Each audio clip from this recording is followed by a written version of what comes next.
Hello everyone, hope all of you are good. I am Dr. Anam Ishtiaq and you are watching my YouTube channel.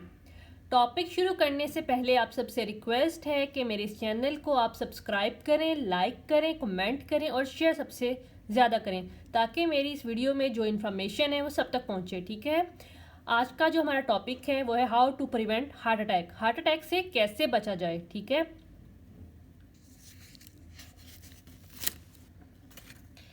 पहले ये जान लें कि heart attack होता क्या है। ठीक है, मेडिकल इमरजेंसी है ये। Supply of blood to heart is suddenly blocked.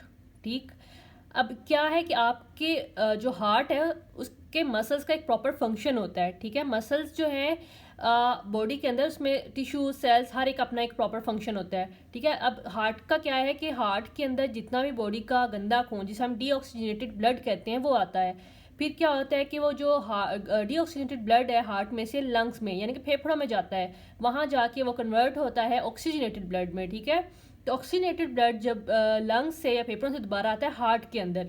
ठीक है, अब हार्ट से क्या होता है कि ये दोबारा पूरी बॉडी में सर्कुलेट करता है। अब ये किस तरह होता है कि आपके जो हार्ट के मसल्स होते हैं ये पंप कर रहे होते हैं। ठीक है, ये कॉन्ट्रैक्ट और रिलैक्स होते हैं जिसकी वजह से ये सारा फंक्शन होता है। अब होता यूँ है हार्ट अटैक के अंदर के हर मसल की अपनी एक सप्लाई होती है, ब्लड सप्लाई होती है। ठीक है, जो खून जब जिस वेसल्स के थ्रू या जोन सी आर्टरीज जो हैं वो ब्लड लेके हार्ट के मसल्स तक जाती हैं उनको हम क्रोनरी आर्टरी कहते हैं या क्रोनरी आर्टरीज। ठीक है, क्रोनरी वेसल्स।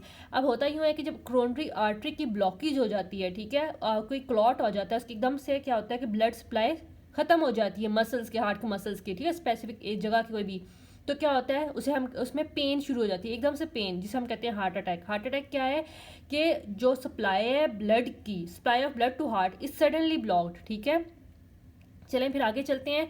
अब मैं आपको समझाने के लिए क्यों बताती हूँ कि अगर आपको भूख लगी हुई है, ठीक है, तो आपको खाना नहीं मिलता, आपको क्या होगा, गुस्सा आएगा, शोर डालेंगे आप। ठीक है, इसी तरह क्या होता है कि जो ब्लड है उसके अंदर उसने ऑक्सीजन और न्यूट्रिएंट्स जो है मसल्स को देनी होती हैं। ठीक है, जब मसल्स को वो ऑक्सीजन न्यूट्रिएंट नहीं मिलती तो वो भी शोर डालते हैं। शोर किस तरह डालेंगे, वो आपको पेन कराएंगे, पेन होगी आपको, जिससे पता चलेगा कि आपकी जो ऑक्सीजन सप्लाई है वो डिमांड है जो मसल की वो पूरी नहीं हो रही। ठीक है, अब इसमें हम देखेंगे कि पेन कैसे होगी और कहाँ होगी हार्ट अटैक के अंदर।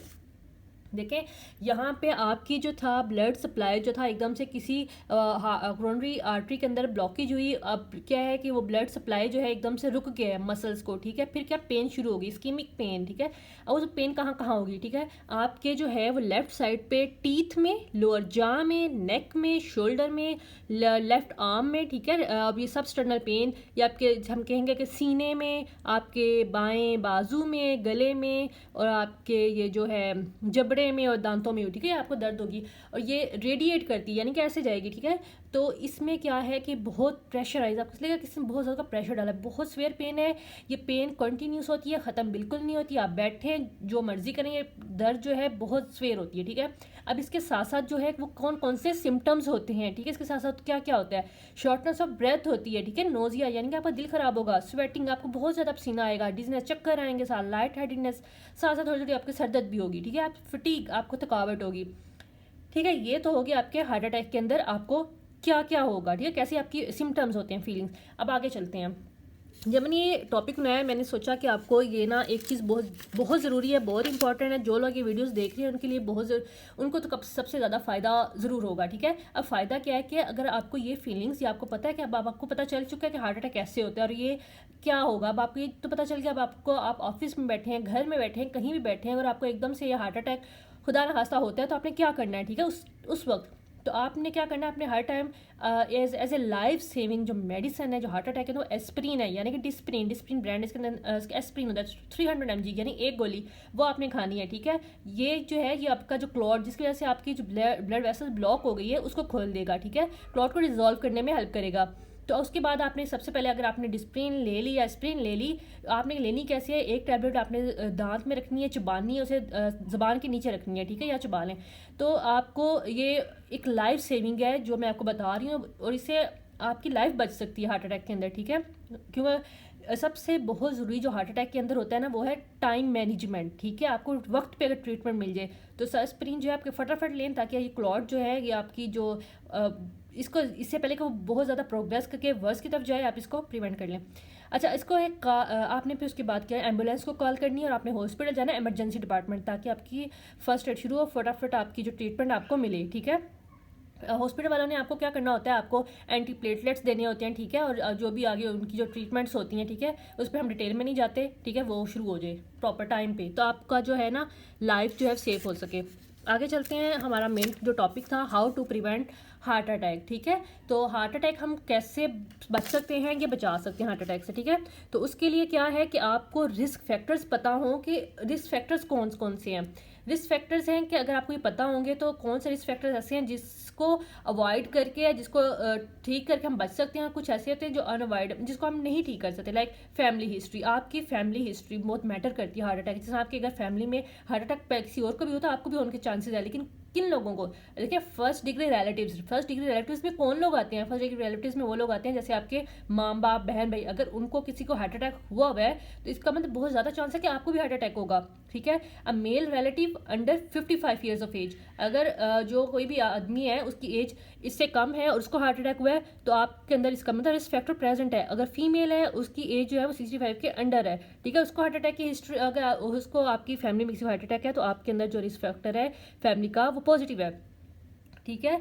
तो इसका मतलब आपको चांसेस हैं हार्ट अटैक होने के। अगला जो हमारा रिस्क फैक्टर है वह है डायबिटीज़ मेलाइटिस, अगर आपको शुगर है, ठीक है, शुगर भी एक रिस्क फैक्टर है हार्ट अटैक का, ठीक है।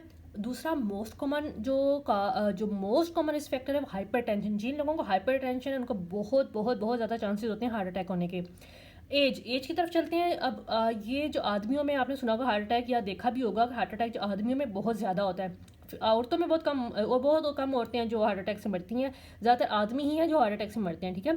तो ये कब कौन से किस एज पे जो हार्ट अटैक का रिस्क बहुत ज़्यादा हो जाता है, ठीक है, वो आदमी जिनकी एज जो है 45 ईयर्स से ऊपर है उनमें ये रिस्क बहुत ज़्यादा, मतलब बहुत ज़्यादा चांस है हार्ट अटैक होने के। औरतों में 55 से ऊपर, क्योंकि औरतों में क्या होता है कि आपको पता होगा कि मंथली मेंस्ट्रुअल पीरियड होता है, ठीक है, जिसमें उनका जो है ब्लीडिंग वगैरह होती है, तो वो उसकी वजह से जो है वो एक फैक्टर है जो उन्हें हार्ट अटैक से प्रिवेंट भी करता है। इसलिए उनकी जो जब उनकी एज 55 से ऊपर होती है तब उनमें रिस्क होता है, उससे पहले नहीं होता।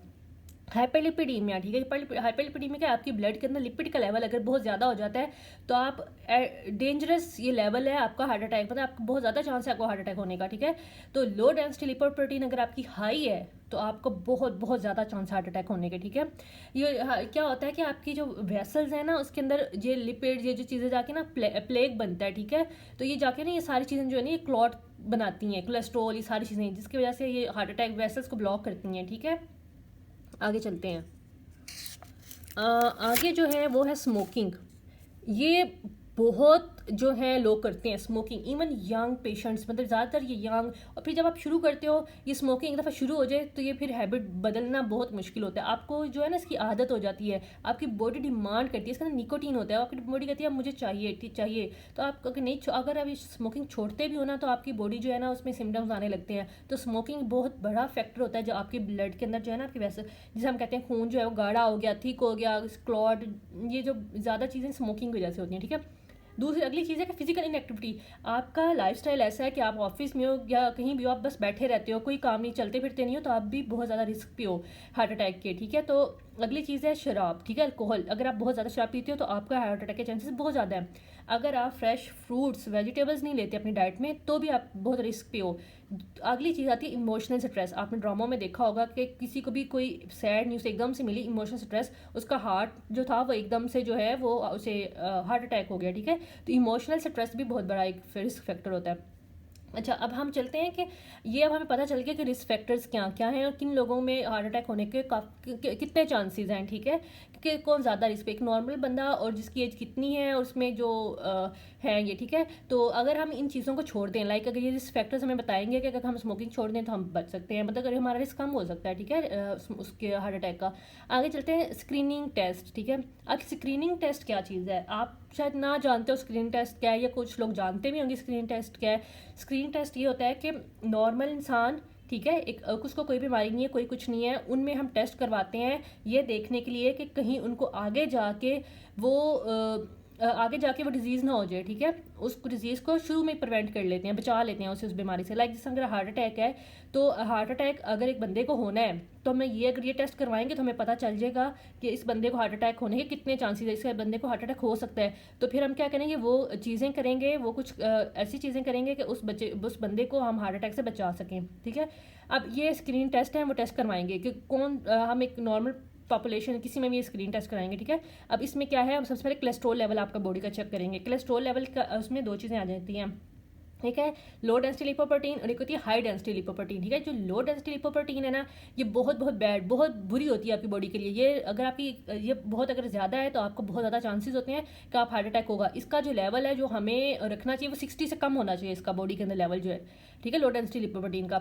ये आपने जो कोलेस्ट्रॉल का लेवल करवाना होता है वो हर 4 से 6 साल बाद आपने रिपीट करवाना है कोलेस्ट्रॉल का लेवल, ठीक है।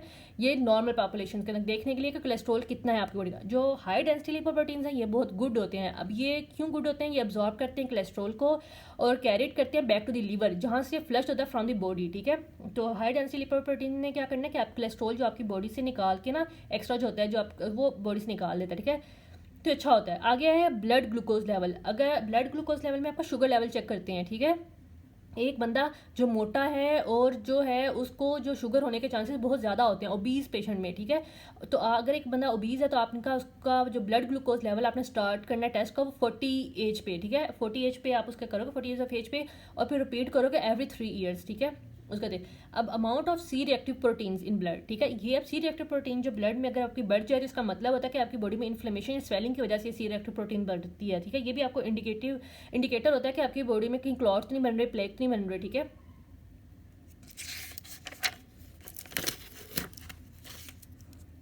अगली जो चीज़ है वो है ब्लड प्रेशर, ठीक है। अब ब्लड प्रेशर जो है ना, आपने साल में 2 दफ़ा अपना ब्लड प्रेशर ज़रूर चेक करना होता है, ठीक है। क्योंकि मैंने आपको बताया था कि जो ब्लड प्रेशर जिनका हाई होता है, हाइपरटेंशन, वो पेशेंट बहुत ज़्यादा रिस्क पे, या नॉर्मल प्रेशर या नॉर्मल पर्सन जो कोई भी जो इसको ये हाइपरटेंशन का मसला है, उनमें बहुत ज़्यादा रिस्क होता है हार्ट अटैक होने का, ठीक है। अब ये अगर ये जो मैंने आपको ये जो टेस्ट बताए हैं, पहले आपके ये टेस्ट करवाए जाएंगे एज ए स्क्रीनिंग टेस्ट। अगर ये आपके टेस्ट अगर नॉर्मल आते हैं या कोई चेंजेस आती हैं, मतलब सही नहीं आते, तो फिर आपको हम रिकमेंड करते हैं एडिशनल टेस्ट। फिर हम आपको एडिशनल टेस्ट क्या करवाएंगे, आपकी ईसीजी करवाएंगे, ईकेजी करवाएंगे, एक्सरसाइज कार्डियक स्ट्रेस टेस्ट, ठीक है। ईसीजी हम जो करवाते हैं, उसके बाद एक्सरसाइज जो कार्डियक स्ट्रेस टेस्ट में क्या करते हैं कि देखें आपका फिर क्या को ट्रेडमिल पे रनिंग करवाते हैं, आपको बाइसाइकिल साइकिल आपको जो है वो चलाते हैं। उसके बाद फिर आपका जो साथ साथ ना आपका हार्ट रेट जो है, रिदम, ये सारी चीज़ें चेक होती हैं, ठीक है। कि जब एक्सरसाइज आप करती हैं तो आपकी जो ऑक्सीजन डिमांड है, ठीक है, मसल्स की, हार्ट के मसल्स की, वो बढ़ जाती है। तो उसमें देखते हैं कि क्या उसकी ऑक्सीजन डिमांड पूरी हो रही है, कोई वैसा ब्लॉक तो नहीं, कोई कहीं थोड़ी ब्लॉक तो नहीं, ज़्यादा तो नहीं, ये सारी चीज़ें इसमें चेक कर लेंगे, ठीक है। इकोकार्डियोग्राफी में भी आपका पूरा हार्ट रेट जो है अल्ट्रासाउंड के जरिए जो है पूरा देखा जाता है कि इसका फंक्शन कैसा जा रहा है। कार्डियक सीटी फॉर कैल्शियम स्कोरिंग, ठीक है। अगर इसमें क्या होता है कि आपके जो कैल्शियम है ना कोरोनरी आर्टरीज में, अमाउंट ऑफ कैल्शियम वो इसमें मेजर की जाती है। अगर तो आपका कैल्शियम का अमाउंट में ज़्यादा आता है तो वो भी इंडिकेट कर रहा है कि आपके जो आर्टरीज में प्लेग बन रहा है, यानी कि आप क्लॉट बनने के चांसेस बढ़ रहे हैं। अगली चीज़ है कोरोनरी कैथेटर एंजियोग्राफी, ठीक है। अब ये कहते हैं ये आपके ना ब्लॉकेज को और नेरिंग ऑफ कोरोनरी आर्टरीज को देखने के लिए की जाती है, ठीक है। इसमें क्या करते हैं कि एंजियोग्राफी में क्या करते हैं कि आपकी लोकेशन, अगर आपका देखना कोई ब्लॉक है कहीं या वेसल ब्लॉक हो गया, किस वेसल में ब्लॉक हुआ है, उसकी एग्जैक्ट लोकेशन क्या है, ठीक है, ये सारा जो हमें बताएगी वो एंजियोग्राफी बताएगी, ठीक है। इसमें स्टेनोसिस कितना है, ये सारी जो इन्फॉर्मेशन है। आगे चलते हैं मायोकार्डियल परफ्यूजन इमेजिंग, ठीक है। न्यूक्लियर स्ट्रेस टेस्ट है, इसमें हम क्या करते हैं कोई भी रेडियो एक्टिव जो एलिमेंट है वो डालते हैं और फिर उसके बाद जो है ना इमेजिंग वगैरह लेते हैं और उसका जो है ना इफेक्ट वगैरह देखते हैं, ठीक है, एक्सरसाइज नॉर्मल पे।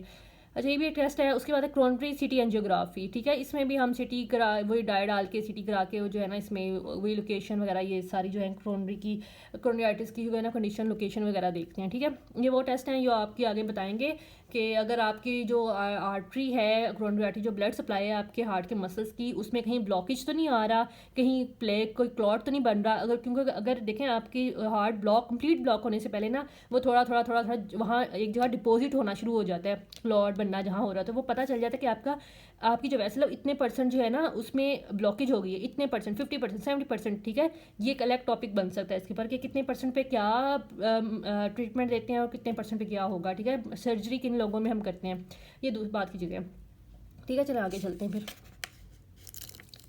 अब ये अगली चीज़ थी कि ये स्क्रीनिंग टेस्ट जो है किन लोगों में करवाया जाए और किस एज में शुरू किया जाए, ठीक है। तो ये अमेरिकन हार्ट एसोसिएशन ने ही बोला है कि ये जो स्क्रीनिंग टेस्ट है ना, ये at the age of 20 year पे शुरू करवा देनी चाहिए, ठीक है। अब अगली चीज़ें जो हम कर सकते हैं हार्ट अटैक को प्रिवेंट करने के लिए, नॉर्मली हमें क्या है कि स्मोकिंग नहीं करनी, ठीक है, सिगरेट नहीं पीनी, जो वेट है वो अपना कम करना है, रेगुलर जो है वो 20 to 30 मिनट वॉक करनी है, फ्रेश फ्रूट्स और वेजिटेबल्स लेने हैं, शराब नहीं पीनी। ये वो चीज़ें जो हम डेली लाइफ में करें तो हम हार्ट अटैक से बहुत हद तक जो है ना बच सकते हैं, ठीक है। तो मुझे उम्मीद है कि आज का ये टॉपिक जो है आपके लिए बहुत ज़्यादा इन्फॉर्मेटिव होगा, आपने बहुत कुछ सीखा होगा। Thank you.